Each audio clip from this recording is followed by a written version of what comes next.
Ngomongin HP kelas menengah tentunya kita bakal tertuju pada salah satu HP ini. Ya, ini adalah HP Motorola G Stylus 2021. HP yang dirilis awal Januari 2021 ini mempunyai ukuran 6,8 inci, beratnya 213 gram. Lapisan depannya adalah kaca, mempunyai pen stylus juga loh. Selain itu HP ini menggunakan kartu tipe nano SIM.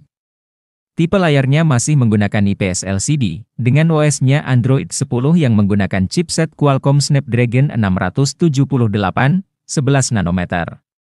GPU Adreno 612.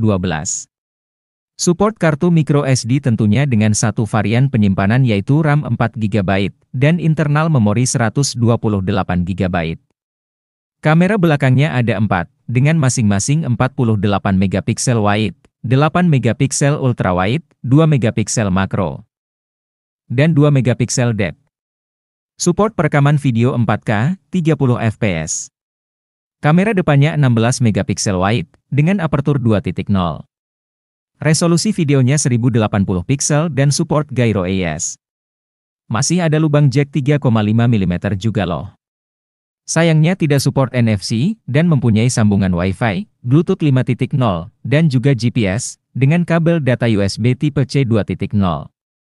Sensor sidik jarinya ada di bagian samping, akselerometer, giro, dan juga proximity. Daya baterai lumayan cukup besar 4000 mAh, sayangnya kapasitas chargernya cuma 10 watt.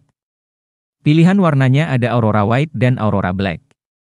Jadi Motorola G Stylus 2021 ini adalah HP yang mempunyai stylus pen seperti HP seri Note Samsung. Sempat laris manis berjualan di Indonesia, Motorola adalah salah satu perusahaan yang gagal bersaing di pasar Indonesia.